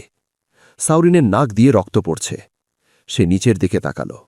মনে হচ্ছে পায়ের নিচে কিছু নড়ছে। তার স্পিরিট ফিল্ড অ্যান্টি ম্যাজিককে চেপে ধরেছে। জেক পুরোপুরি ভেঙে পড়েছে। এটা অসম্ভব, তুমি আমার সাথে মজা করছ? চারপাশে তার সাথীরা মাটিতে পড়ে আছে। সে চিৎকার করল, আমরা 6 জন একটা দুর্বল লোকের কাছে কিভাবে হারতে পারি? জেক পাগলের মতো হয়ে গেল। হ্যাঁ, ওই লোকটা, ও নিশ্চয়ই অ্যান্টি ম্যাজিক স্পেশালাইজেশনের ছাত্র। ও, তাই হয়তো সে বিশেষ সুপারিশের মাধ্যমে একাডেমিতে ঢুকেছে। জেক উঠে দাঁড়িয়ে নিজের স্পিরিট ফিল্ড খুলল। তুমি ভাবছ কি তুমি আমাকে ম্যাজিক ডুয়েলে হারাতে পারবে? সরিন স্তম্ভিত হয়ে সেখানে দাঁড়িয়ে রইল। অন্যদিকে জেক প্রস্তুতি নিচ্ছিল দুটি উইন্ড ব্লেড আক্রমণ ছুড়ে দিতে। সরিন বিভ্রান্ত, আমি তো কোনো ম্যাজিক ব্যবহার জানি না। জেক জোরে হেসে বলল, আমি কেটে ফেলব। কিন্তু তার বাক্য শেষ করার আগেই অ্যামির একটা পাঞ্চে সে লাগল। জেক মাটিতে পড়ে গেল। সে কয়েক মিটার পেছনেও উড়ে গেল। জেক যখন হাল ধরার চেষ্টা করছিল তখন আরেকটা আঘাত তার মুখে এসে পড়ল। অ্যামি গালাগালি দিয়ে বলল, শেষ, তোর ধ্বংস হয়ে গেলি। সরিন দ্রুত চেষ্টা করল অ্যামিকে থামানোর, যিনি পাগলের মতো জেককে মেরেই চলেছে। সিনিয়র, শান্ত হও। অ্যামি থামল না, জেককে মেরেই চলল। তুমি ভাবছিলে আমার সাথে কি করবে? আবার বলো। তিনি জেককে বারবার মেরেই বললেন, একই কথা আবার বলো, তুই কোনো মূল্যই নেই। সরিন প্রায় চোখে পানি ধরে। যদি তুমি এমনভাবে শক্তি ব্যবহার করো, সে সত্যিই মারা যাবে। সে সমস্ত শক্তি দিয়ে অ্যামিকে টানতে চেষ্টা করল, দয়া করে। কিছুক্ষণ পর বনভূমিতে নীরবতা নেমে এলো। সরিন অ্যামির দিকে তাকালো, যিনি তার ওপর অচেতনভাবে পড়ে আছেন। ও, আমি ভাবিনি সে এমনভাবে অচেতন হবে। কি শারীরিক ক্লান্তি থেকে এমন হলো? একটু চুপ থাকল, তারপর সে বলল, ধন্যবাদ সিনিয়র। সরিন কম কণ্ঠে বলল, শুনেছি তুমি এখানে এসেছ আমাকে বাঁচানোর জন্য। ঠিক তখনই অ্যামি হঠাৎ দড়ি দিয়ে ছুটে উঠল। সে যেন স্প্রিংয়ের মতো উঠে দাঁড়াল। এখন অনেক ফ্রেশ ফিল হচ্ছে। অ্যামি সরিনের দিকে তাকাল। ঠিক আছে, এত দুর্বল অবস্থায়ও তুমি কিভাবে সাহস পেয়েছ এখানে এসে তাদের সঙ্গে লড়তে? অ্যামি সরিনের পেটে আঘাত করল। তিনি জড়ো হয়ে হাঁটু গেড়ে বসলেন। যথানীতি প্রশংসার জন্য কোনো ভালো দিক নেই। অ্যামি কণ্ঠ পরিষ্কার করে বলল, ঠিক আছে, দ্রুত এখান থেকে বের হয়ে যাই। সে হাত বাড়াল। যদি শিক্ষকেরা এখন ধরে ফেলে আমরা বড় সমস্যায় পড়ব। সরিন অ্যামির হাত ধরল এবং দাঁড়িয়ে গেল। সিনিয়র সিরিয়াল নিশ্চয়ই ইতিমধ্যেই শিক্ষকদের খবর দিয়েছে। আমি তো তাকে বলেছিলাম না করতে। অ্যামি তৎক্ষণাৎ বলল, আমি তো সিরিয়ালকে এটা বলিনি। কেন? সরিন উত্তরে কণ্ঠ উঁচু করল, আমরা আর কি করতে পারি, এটা জরুরি পরিস্থিতি ছিল। অ্যামি মাথা চেপে ধরল, কারণ তুমি বোঝো না এখানে কিভাবে সব কাজ হয়। ম্যাজেসেরা কোনো কিছু তখনই উপেক্ষা করে যখন তারা সেটা পুরোপুরি অনুসন্ধান এবং বোঝে, অর্থাৎ তারা এটা সহজে মেনে নেবে না। অ্যামি চিৎকার করল, তুমি কি চাও আমাদের গোপন কথা প্রকাশ পাবে? সরিন বলল, তুমি কি ভাবছ এটা সমস্যা? আমরা সামান্য বেঁচে গেছি। পাশে আধমৃত জেক তাদের তর্ক শুনল। একটা গোপন কথা? অ্যামি বলল, ধুর, পরে কি হবে ভাবব, এখন শুধু দৌড়াই। সরিন না বুঝে প্রশ্ন করল, আমরা দৌড়াচ্ছি তাই না? ঠিক তখনই ওপরের দিকে এক ঝলমলে পিঙ্ক আলো নেমে এলো, দুজনকেই স্থির করে দিল। অ্যামি দাঁত চেপে ধরল, হে আকাশ, কৃপা করে এটি কোনো পুরনো শিক্ষক হোক। একটা দয়ালু শিক্ষক সহজে বিষয়টা মেনে নিত, কিন্তু যারা এলেন তারা দুটি ভয়ঙ্কর চেহারা। একজন ফ্লেম থ্যাড, ষষ্ঠ স্তরের সনদপ্রাপ্ত ম্যাজেস, আরেকজন আইস কোল্ড সিয়ানা, ষষ্ঠ স্তরের সনদপ্রাপ্ত ম্যাজেস। দুজনকে দেখে অ্যামি মাথা চেপে ধরল। ধুর, আমি শেষ। কেন স্কুলের দুজন সবচেয়ে রেগে যাওয়া পরামর্শদাতাই এসেছে? সিরিয়াল দ্রুত এসে বলল, অ্যামি, তুমি ঠিক আছো তো? সে অ্যামির মুখ ধরল, নাড়িয়ে দেখল। কোথাও আঘাত পেয়েছ? তোমার মাথার কি হয়েছে? অ্যামি মাথা ঘুরিয়ে বলল, আমি ঠিক আছি। তুমি কিভাবে এত দ্রুত এলে? অন্যদিকে থ্যাড ম্যাজিক ব্যবহার করতে প্রস্তুতি নিচ্ছিল। একটা গোলক আকাশে ছুটে গেল। সরিন থ্যাডের দিকে তাকালো প্রশংসা করে। ওই তো ব্লেজিং সান স্পেল, শুনেছি এটা ব্যবহার করা খুব কঠিন। মন্ত্রের আলোতে থ্যাড দেখল জেকের 6 জন দল সদস্য মাটিতে অচেতন। এখানে কি হয়েছে? মানুষটি ভ্রূম কুচকিলে অ্যামি এবং সরিনের দিকে তাকালো, তাদের ভীত করল। থ্যাড এগিয়ে এসে অ্যামিকে জিজ্ঞাসা করল, অ্যামি, তুমি একজন আউটস্ট্যান্ডিং স্টুডেন্ট, এভাবে জটিল পরিস্থিতিতে কিভাবে পড়ে গেলে? তুমি কি আঘাত পেয়েছ? সিয়েনা কণ্ঠ ঝাঁকায়, সরিন, আমরা এখানে এসেছি কারণ শুনেছি তোমরা বিপদে ছিলে। পরিস্থিতি ব্যাখ্যা করতে পারো? সরিন মাথা নেড়ে সম্মতি জানালো। কিন্তু তার আগে জেক ব্যাহত হয়ে বলল, আমাকে বলতে দাও, আমি সব ব্যাখ্যা করতে পারব। জেক তার পাণ্ডু মুখ নিয়ে বলল, সত্যি বলতে ব্যক্তিগত রাগের কারণে আমি ডুয়েল চাই। আমাদের আবেগীয় বয়সের সময় এটা সাধারণ ঘটনা। সিয়েনার চোখ ঠান্ডা। ডুয়েল? শুনেছি সে হুমকির চিঠি পেয়েছিল, আর তোমাদের অ্যান্টি ম্যাজিক ব্যবহারের কথা দেখলাম। তুমি কি বলতে চাও যে একাডেমির নিয়ম জানো না? জেক বিস্মিত হয়ে নিজেকে বিচার করার চেষ্টা করল। কারণ আমি খুব শক্তিশালী ছিল, আমি শুধু প্রতিরোধ হিসেবে ব্যবহার করেছি। কিন্তু দেখো, সবচেয়ে বড় ক্ষতি আমাদেরই হয়েছে। সে আত্মবিশ্বাসীভাবে বুকে ধাক্কা দিল। তাছাড়া লাইব্রেরিতে অ্যামি প্রথম আমাকে আক্রমণ করেছিল। তাই আমি ডুয়েল প্রস্তাব করেছিলাম। তোমরা কি মনে করো না আমি তৎক্ষণাৎ শিক্ষককে ঘটনাটি জানাননি? এটা অদ্ভুত নয়? আমি যখন শুনল যে জেক বেপরোয়াভাবে সত্যকে বাঁকাচ্ছে, সে চিৎকার করল, তুমি কিরকম বাজে কথা বলছো? প্রথমে লাইব্রেরিতে তুমি আমাকেই হুমকি দিয়েছিলে, আর এবার তুমি লিখেছ যে তুমি সরিনকে অপহরণ করেছ। জেক তার কথা কেটে বলল, কিন্তু আমরা কি সত্যিই তাকে অপহরণ করেছি? আজও প্রথমে তুমি আমাদের আক্রমণ করেছিলে। জেক সরিনের দিকে ইঙ্গিত করল। আরও, যেহেতু সরিন সমস্যাটি শিক্ষককে জানাননি এবং সঙ্গে সঙ্গেই এখানে দৌড়ে এসেছে, তার মানে তোমরা দুজন কিছু লুকোচ্ছ। সে জোরে বলল, এখন বুঝেছ অধ্যাপকেরা? জেক দৃঢ়ভাবে দুজনকেই অভিযোগ করল, দোষীরা তোমরাও হাও। থ্যাড সরিনের দিকে তাকালো। অ্যামি দাঁত চেপে ধরল, তুই ধূর্তেই।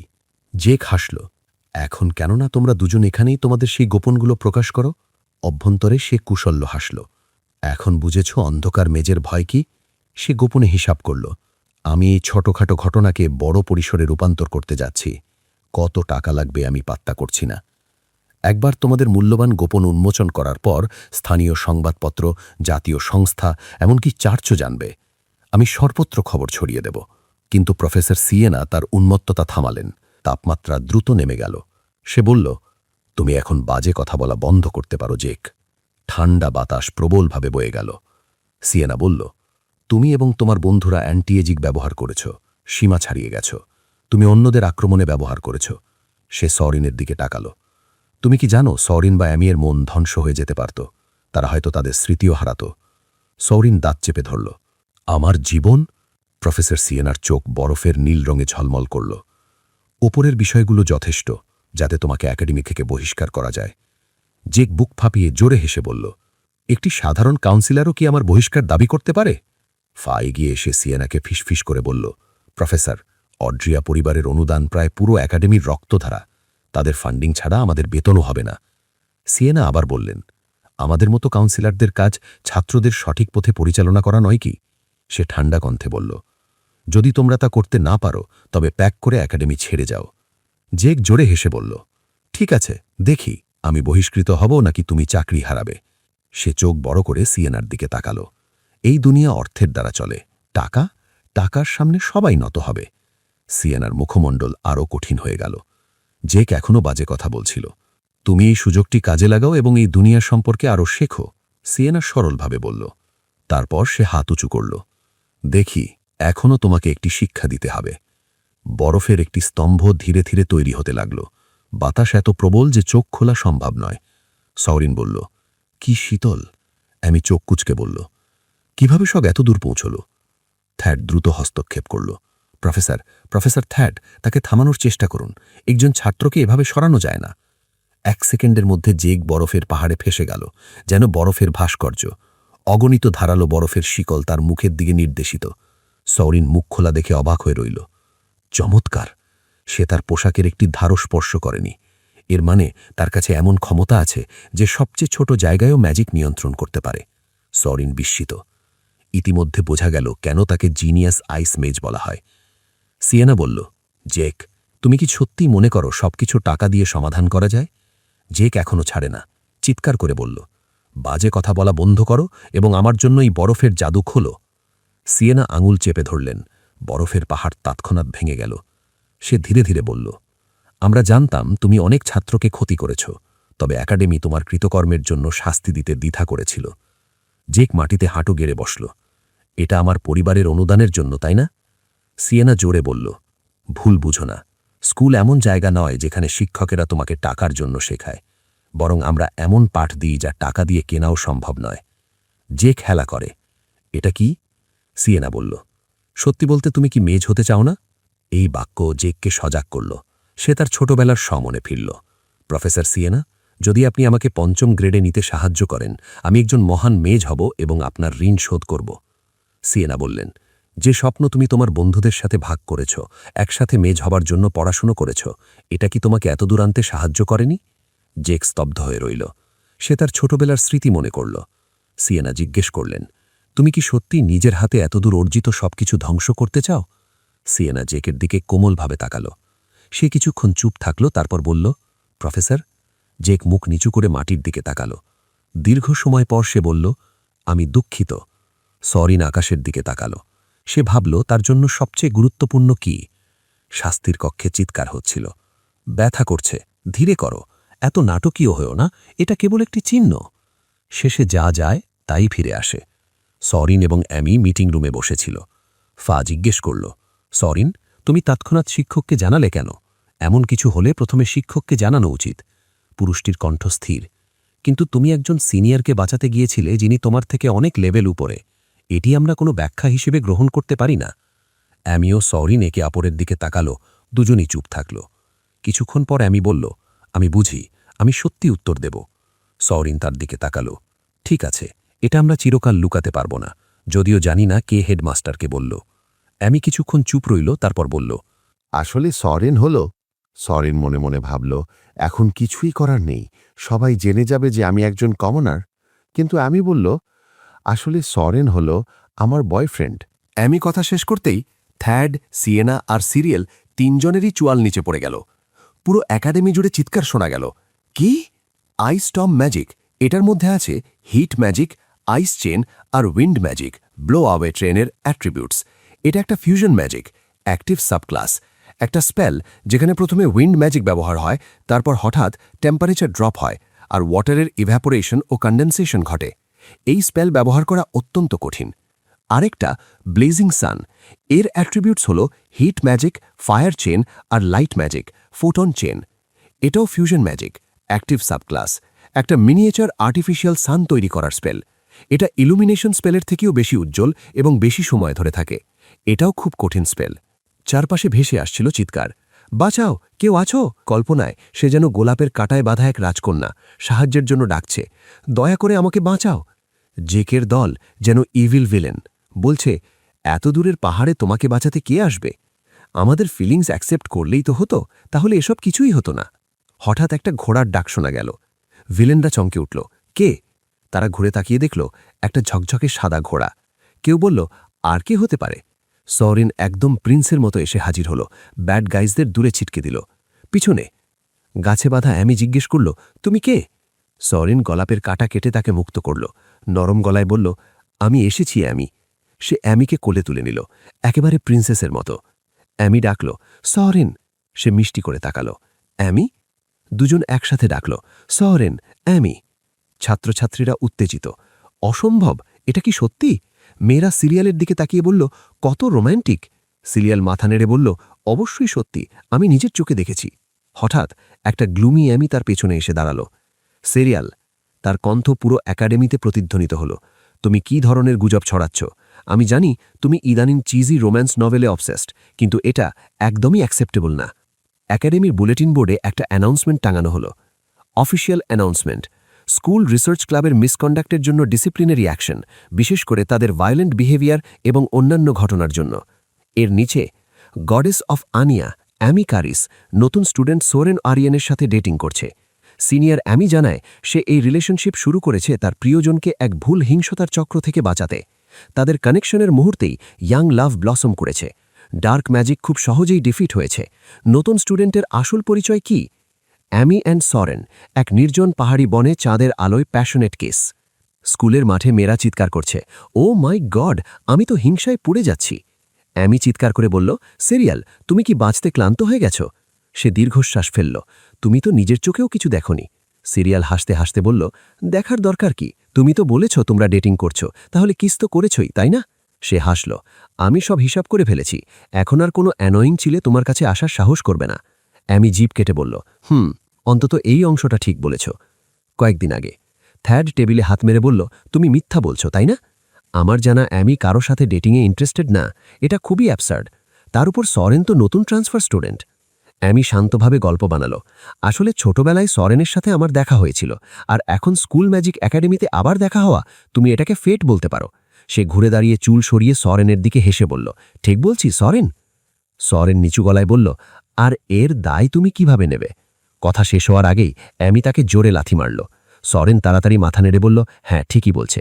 থ্যাড আর সিয়েনা বাকরুদ্ধ। এই কারণে? তাই তো সে এতটা ডিটারমাইন্ড ছিল অ্যামিকে বাঁচাতে। অ্যামি মনে মনে ভাবল, লাভার সেজে থাকা পাস্ট ফাঁস হওয়ার চেয়ে ভালো। সিরিয়াল এখনও এক্সাইটেড। আমি জানতাম শুরু থেকেই কিছু একটা অদ্ভুত লাগছিল। অ্যামি, তুমি তো বেশ মজার। অ্যামি চুপচাপ পানি খেল। সিরিয়াল বলল, আজ জয়েন্ট ক্লাস আছে তাই না? তাহলে সরেনকে দেখবে? সে খাওয়াও ভুলে গিয়ে প্রশ্ন করতে লাগল, ক্লাসের পরে দেখা করবে? একসাথে ডিনার? নাকি লাইব্রেরিতে সিক্রেট ডেট? অ্যামি নিরাসক্তভাবে বলল, আমরা আগের মতোই পড়াশোনায় ফোকাস করছি। সিরিয়াল থুতনি হাতে রেখে বলল, কি বোরিং। অ্যামি হাসল, মনে মনে ভাবল, আমার অনেক কাজ আছে, ফেক লাভ স্টোরিতে সময় নষ্ট করার সময় নেই। সে মুষ্টি শক্ত করল। আর সরেনও? ওই অকাজের ছেলে তো শুধু নর্মাল স্কুল লাইফ এনজয় করছে, এখনও এত কেয়ারফ্রি। হঠাৎ অ্যামি থেমে গেল। 1 মিনিট, এটা ভেবে আমি বিরক্ত হচ্ছি কেন? ইন্টারমিডিয়েট 2 জয়েন্ট ক্লাসের ট্রেনিং এরিয়াতে। সিরিয়াল খুশি হয়ে ডাকল, এইদিকে। সরেন হাত মারালো, হ্যালো সিনিয়র। সিরিয়াল দৌড়ে এসে বলল, কেমন আছো? অ্যামিকে খুব মিস করছো? সরেন মাথা চুলকে হেসে বলল, আপনি খুব মজার। অ্যামি মুখ ঢাকল, এই তো, এইটাই। আমার বয়ফ্রেন্ড হওয়ার ভান করছে, তাই ওর তো গ্রেটফুল হওয়া উচিত। আমার কাছে এলে প্রেশার ফিল করার কথা, এভাবে বিহেভ করার সাহস হয় কিভাবে? হঠাৎ সে গলা খাঁকড়ি দিল। সরেনের দৃষ্টি তার দিকে গেল। অ্যামি বুক ফুলিয়ে বলল, যখন আমরা একা থাকি তখন আর এত ফর্মাল হওয়ার দরকার নেই, সিনিয়র জুনিয়র নিয়ে এত ভাবার দরকার নেই, আমরা তো একে অপরকে বেশ ভালোভাবেই চিনি। পাশে দাঁড়িয়ে থাকা সিরিয়াল স্তব্ধ। ও মাই গড, অ্যামির মুখে এমন কথা আমি আগে কখনো শুনিনি। এটাই কি লাভের পাওয়ার? অ্যামি বলল, আমাদের রিলেশনশিপ বিবেচনা করলে সরেন তাড়াতাড়ি অপ্রস্তুত হাসি দিয়ে বলল, না না, আমি ঠিক আছি, আপনি এখনও আমার সিনিয়র। সরিন বলল, এখন ক্লাসের সময়, আমি যাচ্ছি। এটা বলে সে চলে গেল অ্যামিকে সেখানে দাঁড়িয়ে রেখে। সিরিয়াল ফাঁকা গলায় বলল, ঠিক আছে, বাই। অ্যামিও ঘুরে চলে যেতে লাগল। সিরিয়াল তাড়াতাড়ি ডাক দিল, অ্যাম। তারপর আবার সরিনের দিকে তাকিয়ে বলল, কি হয়েছে? সরিন একটা চেয়ার টেনে বসে পড়ল। সে চুপচাপ বসে তার দিকে ছোড়া খারাপ কথাগুলো শুনতে লাগল। কংগ্র্যাটস, কংগ্র্যাটস। খুব গর্ব হচ্ছে না? ক্লাসে আসো শুধু প্রেম দেখাতে? কোনো স্কিলই নেই। মুখ দেখিয়ে ভর্তি হয়েছ নাকি? চারপাশের সবাই তার দিকে অপছন্দের দৃষ্টিতে তাকাচ্ছিল। ও কিছুই জানে না স্পেল সম্পর্কে। সৌরিনের উরুর ওপর রাখা হাতকা এত জোরে মুঠো হয়ে গেল যে কাঁপতে লাগল। 2 দিন আগে একজন দৌড়ে এসে বলল, এই শুনেছ? সিনিয়র অ্যামি আর নতুন ছেলেটা ডেট করছে। সবাই উত্তেজিত হয়ে উঠল। শুনেছি তারা শিক্ষকদের সামনেই স্বীকার করেছে। কিছু ছেলে কাঁদছিল, সিনিয়র তো আমার হওয়ার কথা ছিল। মেয়েরা বলল, এটা খুবই বিরক্তিকর। মারিয়া চুপচাপ বসেছিল। ঠিক তখন একজন বলল, কিন্তু একটু অদ্ভুত না? সে একটা কাগজ টেবিলে ছুঁড়ে দিল। Mid term 1A result. সবাই ভিড় করল। সৌরেন ক্লাসের একদম নিচে, সব বিষয়ে 30 নম্বর। ও তো টপার ছিল না? ধীরে ধীরে সবার দৃষ্টিভঙ্গি বদলে গেল। ও কিছুই জানে না, তবুও স্পেশাল অ্যাডমিশন। নিশ্চয়ই কানেকশন আছে। গুজব সরিয়ে নিজেকে জিনিয়াস বানিয়েছে, তারপর নোবেল ফ্যামিলির মেয়েকে পটিয়েছে। একজন চিৎকার করল, এটা অন্যায়, ওকে বের করে দিতে হবে। সবাই একমত হতে লাগল, ওকে আমরা মাফ করব না। মারিয়া চুপচাপ শুনছিল। বর্তমান ক্লাসরুমের দরজা খুলল। সৌরিন ঢুকে দেখল হঠাৎ চারপাশ একদম চুপ। কিছুক্ষণ আগেও যেখানে হইচই ছিল। সে নিজের সিটে গিয়ে বসে পাশের জনকে জিজ্ঞেস করল, পরের ক্লাস কি? কিন্তু ছেলেটা কোনো উত্তর না দিয়ে চলে গেল। সৌরিন চুপ করে রইল। কারণটা বোঝার দরকার নেই। চারপাশে সবাই ফিসফিস করছে, ইচ্ছে করে যেন সে শুনতে পায়। সৌরিনের জন্য অ্যামিও সমস্যায় পড়তে পারে। Practice room. সৌরিন একা দাঁড়িয়ে স্পিরিট ফিল্ড প্র্যাকটিস করছে, কিন্তু চারপাশের কটুক্তি থামছে না। ও এখানেও প্র্যাকটিস করছে? ওর স্পিরিট ফিল্ড আমাকে ছুঁয়েছে। ঘৃণ্য, অপ্রয়োজনীয় বড়। ঠিক তখন এথেলা এসে বলল, সৌরিন কেমন চলছে? সৌরিন সম্মান দিয়ে বলল, প্রফেসর এথেলা। সে বলল, রিডিরেকশন ফর্ম খুব কঠিন লাগছে। স্পিরিট ফিল্ড শরীরের বাইরে নিতে গেলে মনে হয় আমার চেতনাও সাথে চলে যাচ্ছে। এথেলা হেসে বলল, এটা স্বাভাবিক। তোমার spirit field natural convergent type, তাই এটা তোমার চেতনা টেনে নেয়। রিডিরেকশন ফর্ম তোমার জন্য সুটেবল না। সৌরেন মাথা নাড়ল, আমিও তাই ভাবছিলাম। এথেলা জিজ্ঞেস করল, অন্য 4টে ফর্ম কেমন? সৌরেন একটু ভেবে বলল, ওগুলোতে সমস্যা নেই মনে হয়। এথেলা হেসে বলল, ভালো, তাহলে ইমেজ ফিল্ডে প্র্যাকটিস করবে? সৌরেন অবাক, কি? সে একটু দ্বিধায় পড়ে গেল। এথেলা বলল, অস্বস্তি হলে পরে করতে পারো। তারপর যোগ করল, তুমি 7ম শ্রেণীর একমাত্র ছাত্র যে 4টে মেথডই সুইচ করতে পারে, তাই একবার দেখতে চাই। এথেলা উদ্বিগ্ন দৃষ্টিতে সৌরিনের দিকে তাকিয়ে রইল। এই ছেলেটা প্রথম দিন থেকে ইমেজ ফিল্ড ব্যবহার করতে চেয়েছিল। তাহলে কি সে অন্য ছাত্রদের কথা ভেবে চিন্তিত? সরিন মনে মনে ভাবল, এখন আবেগে ভেঙে পড়ার সময় না। যে নিজের মূল্য জানে তাকে এত সহজে নাড়া দেওয়া যায় না। কিছুক্ষণ পরে সে মাথা তুলে বলল, আমি চেষ্টা করব, দয়া করে আমাকে ফিডব্যাক দিন। 7ম শ্রেণীর ছাত্ররা সঙ্গে সঙ্গে তার দিকে বিরূপ দৃষ্টিতে তাকাল। ও আবার শুরু করেছে। ও শুধু তার গার্লফ্রেন্ডের সামনে শো অফ করতে চায়। তারা নির্দ্বিধায় কথা বলতে লাগল। এটা ছাড়া ও আর কিছুতেই ভালো না। এথেল্লা বললেন, এক এক করে সব ফর্ম ট্রাই করো, 4টা ফর্ম ধারাবাহিকভাবে সুইচ করো। সরিন মাথা নাড়ল, জি ম্যাম। প্রমোশনের একটা গুরুত্বপূর্ণ শর্ত হল স্পিরিট ফিল্ড ট্রান্সফরমেশনে দক্ষতা। এখন সফল হলে আমি এক ধাপ এগিয়ে যাব। 4র্থ শ্রেণীর ছাত্ররাও অ্যামিও সিরিয়াল ছাড়া অপেক্ষা করছিল সরিনকে নিয়ে হাসাহাসি করার জন্য। সরিন ভাবল, হয়তো আমাকে আর 7ম শ্রেণীর মধ্যে থাকতে হবে না, এই পরিস্থিতি থেকেও বের হতে পারব। সে চোখ বন্ধ করে গভীর শ্বাস নিল। তার স্পিরিট ফিল্ড সাথে সাথে ইমেজ ফিল্ডে প্রকাশ পেল। প্রথম, ডিফেন্সিভ ফর্ম। অ্যামি অবাক, ডার্ক মেজদের সাথে লড়াইয়ের সময়ের থেকেও শক্তিশালী। একজন বলল, 144 ফেস, এটা অ্যাডভান্স ডিফেন্সিভ ফর্ম। আরেকজন বলল, এটা তো পুরো একটা আর্মার্ড ওয়ালের মতো। তার স্পিরিট ফিল্ড ফুলের আকার নিল, তারপর ঘুরতে ঘুরতে ক্রস শেপ হয়ে গেল। এথেল্লা মুচকি হাসলেন। ওর ফাউন্ডেশন খুব শক্ত। ট্রান্সফরমেশন স্পিড সপ্তম শ্রেণীর থেকেও অনেক ভালো। এই লেভেলে ওর চতুর্থ শ্রেণীতে প্রমোট হওয়া কঠিন হবে না। সরিন ভিতরে দাঁড়িয়ে ভাবল, আমি আমার সাফল্য দেখাতে চাই, কিন্তু প্রফেসরের আসল পরামর্শ পেতে হলে আমাকে আমার দুর্বলতাও দেখাতে হবে। তার স্পিরিট ফিল্ড আবার কাঁপতে শুরু করল। পঞ্চম শ্রেণীর ছাত্ররা অবাক। সে কি এখনই রিডেলাশন ফর্ম ট্রাই করছে? সপ্তম শ্রেণীর ছাত্ররা বিরক্ত। অসম্ভব। সরিন মনোযোগ দিল। স্পিরিট ফিল্ড পুরোপুরি মিলিয়ে যাওয়ার আগে সে এর সেন্টার অফ গ্র্যাভিটি সরানোর চেষ্টা করল। হঠাৎ সে মাথা চেপে ধরল। আগের মতোই, আমি মুভমেন্ট করতে পারছি, কিন্তু যত দূরে যায় ততই আমার কনশাসনেস টেনে নিয়ে যায়। সে নিজেকে আবার সাহস দিল, কিন্তু চারপাশে হাসাহাসি শুরু হয়ে গেল। কি করছে ও? নিজেকে জিনিয়াস ভাবে। এত অহংকার, লজ্জা নেই। সরিন চুপচাপ দাঁড়িয়ে রইল। অ্যামি বলল, এই তো ভালো করছিল, হঠাৎ থেমে গেল কেন?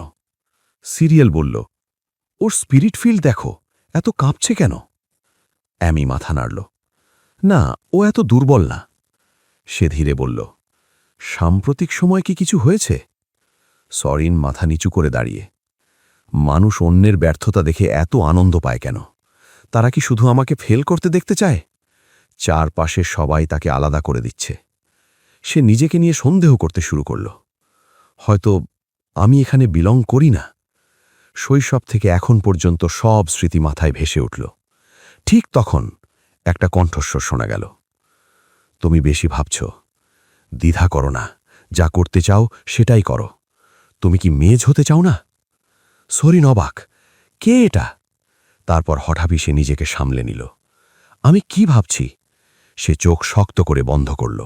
তার স্পিরিট ফিল্ড আবার জোরে উঠে দাঁড়াল। আমি এখানে এসেছি মেজ হতে। চতুর্থ শ্রেণীর ছাত্ররা অবাক হয়ে তাকিয়ে রইল। সপ্তম শ্রেণীর ছাত্ররা বিরক্ত। সরিন নিজের ভিতরে মনোযোগ কেন্দ্রীভূত করল। রিডিরেক্ট করার আগে ধরে রাখতে হবে। সে জোরে চিৎকার করল। অন্যদিকে একজন ইনসিডেন্ট রিপোর্ট পড়ছিল। 6 জন ছাত্র এক্সেসিভ অ্যান্টি-ম্যাজিক ব্যবহার করে ভিকটিমের মাইন্ড ক্ষতিগ্রস্ত করতে চেয়েছিল, কিন্তু সপ্তম শ্রেণীর ছাত্র সরিন ডিফেন্সিভ ফর্ম দিয়েই তা প্রতিহত করেছে। পড়তে পড়তে সে ভাবল, শুধু বেসিক ডিফেন্সিভ ফর্ম দিয়ে অ্যান্টি-ম্যাজিক কাউন্টার? সিয়েনা গভীর চিন্তায়। অ্যান্টি-ম্যাজিক এত বিপজ্জনক যে এক্সপার্টসরাও আর্টিফ্যাক্ট ব্যবহার করে। তাহলে একজন ছেলে 6 জনের বিরুদ্ধে টিকে গেল। তার স্পিরিট পাওয়ার নিশ্চয়ই তাদের সবার মিলিত শক্তির থেকেও বেশি। সে মুগ্ধ। সত্যিই এক জিনিয়াস। হঠাৎ কেউ ডাকল, প্রফেসর সিয়েনা, অফিসে আসুন। সিয়েনা জিজ্ঞেস করলেন, সরিন কি রিডিরেকশন ফর্ম আয়ত্ত করেছে? এঠেল্লা মাথা নাড়লেন। হ্যাঁ, গতকালই। সে মাত্র 1 মাস আগে 4টা ফর্ম শেখা শুরু করেছে। আমি দেখেছি তার স্পিরিট ফিল্ড শরীর থেকে আলাদা হয়ে প্রায় 4 সেকেন্ড টিকেছিল। সিয়েনা সন্তুষ্ট হয়ে বললেন, এক্সেলেন্ট। তিনি চায়ের কাপ তুলে এক চুমুক নিলেন এবং মনে মনে ভাবলেন, আমি যেমন ভেবেছিলাম ঠিক তেমনই মানুষ বিচার করার ক্ষেত্রে আমার সিদ্ধান্ত একদম নিখুঁত। অ্যাথেলা আবার বললেন, তাই শিক্ষার্থীদের শেখার প্রতি আগ্রহ বাড়ানোর জন্য আমার কিছু প্রস্তাব আছে।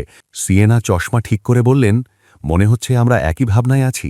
কয়েকদিন পর সপ্তম শ্রেণীর কেমিস্ট্রি ক্লাসে সিয়েনা পুরো বোর্ড ভরে কেমিস্ট্রির ফর্মুলা লিখে শেষ করলেন এবং বললেন, আজকের ক্লাস এখানেই শেষ।